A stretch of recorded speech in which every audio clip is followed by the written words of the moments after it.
¿Es usted un enemigo? ¿Qué sentiría si un gobierno cualquiera lo incluye a usted en una lista de enemigos? ¿Su hijo, su hermano, un estudiante, un profesor, un campesino, un líder ambiental, un líder social o un ciudadano común y corriente que sale a tomarse un trago con un amigo en un parque y la policía lo mata con taser y a patadas? O ciudadanos comunes y corrientes que trabajan en una construcción, que son estudiantes del SENA, que estudian psicología, que son rapitenderos y que la noche del 9 de septiembre los mataron a bala en las calles de Bogotá, como si fueran los enemigos.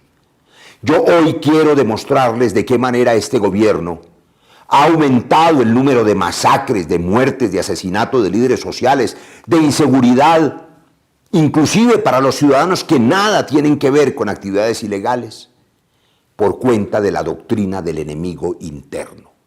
Un gobierno que prometió hacer trizas la paz y que para hacerlo reinventó el enemigo y ha metido en la cabeza de muchos colombianos que hay muchos enemigos, es más, que todos son enemigos. Ustedes se preguntaron, igual que yo, ¿qué pasaba por la cabeza de los policiales que dispararon contra ciudadanos desarmados en Bogotá, o de los soldados que disparan contra personas inocentes en las carreteras del Cauca, contra ciudadanos civiles? ¿Por qué ocurre que hayan aumentado las masacres? ¿Qué pasa por la mente de quienes dan las órdenes de bombardear niños o de matarlos en combates, si es que fue en combates? ¿Qué es lo que ha ocurrido en la mentalidad de algunos miembros de la fuerza pública para que consideren que pueden disparar a los estudiantes o a los campesinos? Lo que ha ocurrido es que les han metido en la cabeza que ellos son enemigos, que todo el mundo puede ser enemigo.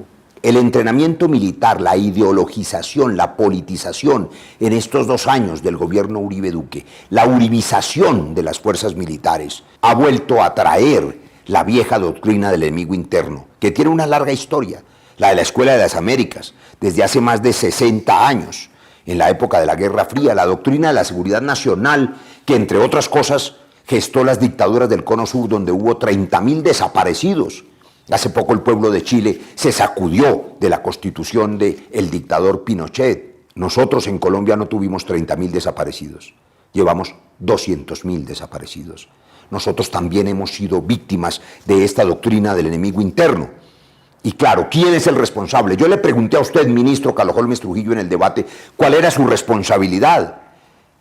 ¿Cuál era la respuesta al por qué estaba ocurriendo que la fuerza pública disparara contra los ciudadanos? La responsabilidad existe. Hay teorías jurídicas a propósito de los aparatos organizados de poder, la teoría de Roxin.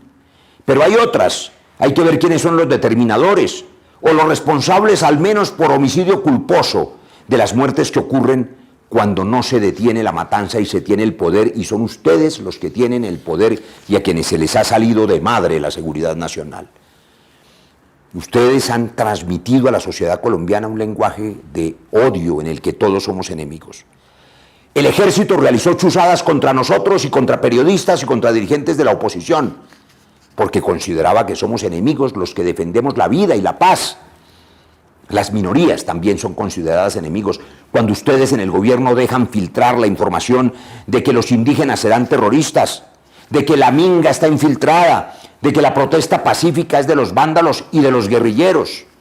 Cuando ustedes, como están viendo en las diapositivas, dejan pensar a los colombianos que todo aquel que protesta es un enemigo, están transmitiéndole a los hombres que tienen las armas de la República que pueden disparar, porque por supuesto están entrenados para dispararle a los enemigos, pero no a los ciudadanos desarmados.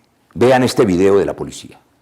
5 motos, cada moto con 2 personas, todos con cascos de la policía, pero con ropa particular, todos de negro, con maletines, con morrales, subiendo por la 26. Ush, vea, a ese piro le pasaron un fierro, vea, ese sin uniforme casi con una pistola. No, ese piro casi con esa pistola.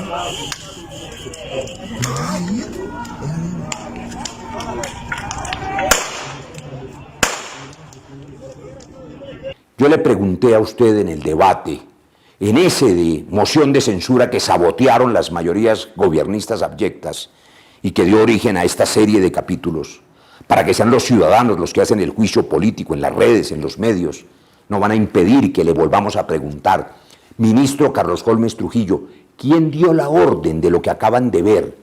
¿Quién dio la orden de que policías de civil en motos oficiales con chaquetas negras transitaran por la avenida El Dorado de Bogotá? ¿Quién dio la orden de que policías dispararan al lado de civiles que también disparaban? ¿Quiénes eran esos civiles? Usted no sabe, ¿por qué no contesta? ¿Por qué oculta esa verdad? Alguien dio la orden de que esas escuadras motorizadas anduvieran por las calles de Bogotá de civiles. Eso no es una cosa espontánea. No solamente usted dice que quienes protestan y los estudiantes y los jóvenes y los campesinos y los indígenas son enemigos, particularmente los contradictores son enemigos, y a quienes lo hemos citado a los debates de control político usted los señala. Usted ha amenazado jurídicamente como calumniadores a quienes le preguntan por el fracaso de seguridad, que no es solo suyo. La verdad no es solo suyo, es de todo este gobierno. Perseguir, estigmatizar a los opositores es ponerlos en grave riesgo, como hizo recientemente en sus trinos con uno de los dirigentes de la oposición, Gustavo Petro, y luego empezaron a matar a sus dirigentes. Hace apenas unos días hubo un atentado contra un senador indígena de la oposición, Feliciano Valencia.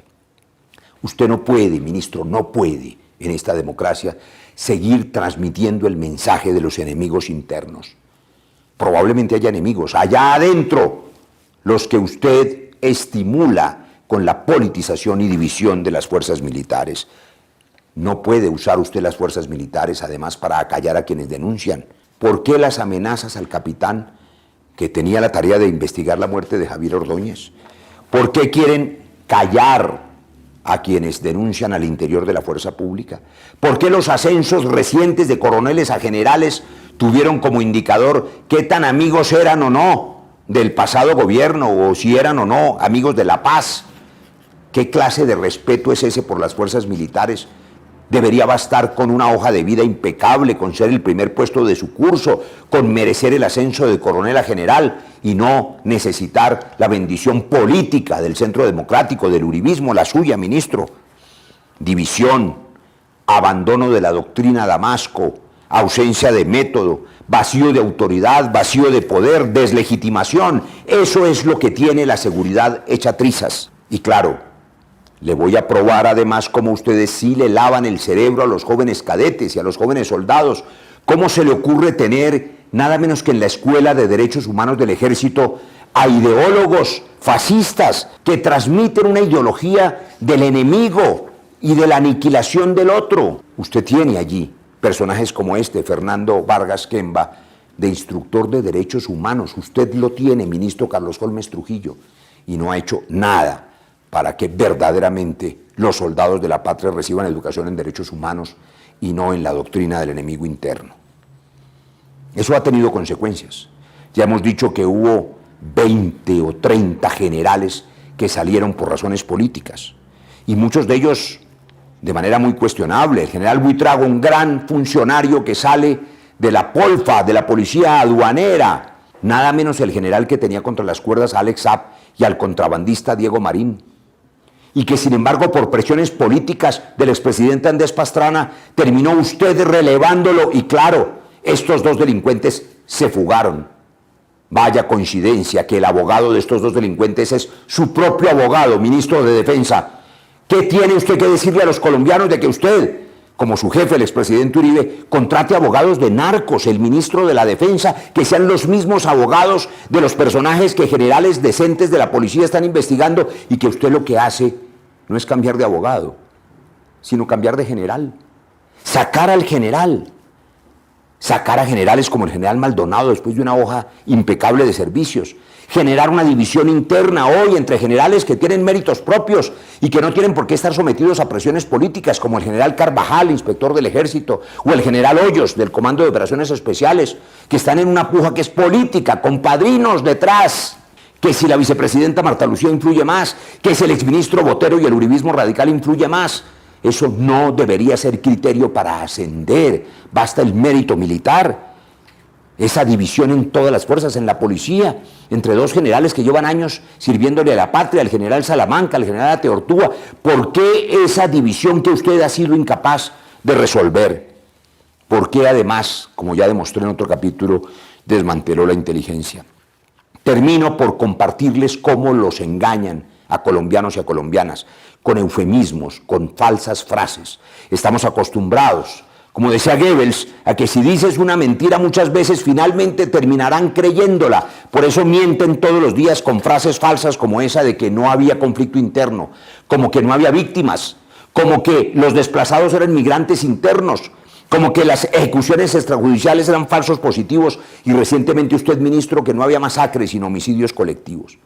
Usted no ha respondido mis denuncias a propósito de la muerte de 36 niños. Y entonces ha fabricado otra frase para engañar el corazón de los colombianos. ¿Que el ejército no mata niños? ¡Claro que no! Los niños mueren en combate o en ataque si son miembros o hacen parte o fueron reclutados a la fuerza de grupos ilegales. Eso es lo que le estoy preguntando. ¿En qué circunstancias murieron? Porque a veces esos combates y esos ataques son irresponsables, como el de hace un año, donde masacraron en un bombardeo 8 niños que estaban durmiendo a las 11 de la noche y no estaban en ningún combate y eran víctimas de reclutamiento. Estos 36 niños, ¿en qué condiciones murieron? ¿En bombardeos? ¿En combates? ¿Estaban armados? ¿Por qué se niega a responder? Y entonces, en cambio, se escuda con otro eufemismo. Es que estamos atacando a las fuerzas militares. No, ministro, yo no estoy haciéndole un debate a las fuerzas militares, a las que hay que respetar, acompañar, rescatar de la politización, del pozo profundo de politización donde ustedes la metieron. Yo estoy haciéndole un juicio político a usted y a este gobierno inepto e incapaz. Y no solo se lo hago yo, se lo van a hacer quienes ven estas denuncias. Ustedes han visto cómo este gobierno considera a todo el que piensa distinto un enemigo. Hoy puede ser usted, mañana su vecino, su amiga. ¿Creen ustedes que este gobierno ha estimulado la violencia con la doctrina del enemigo interno? Júzguenlo ustedes.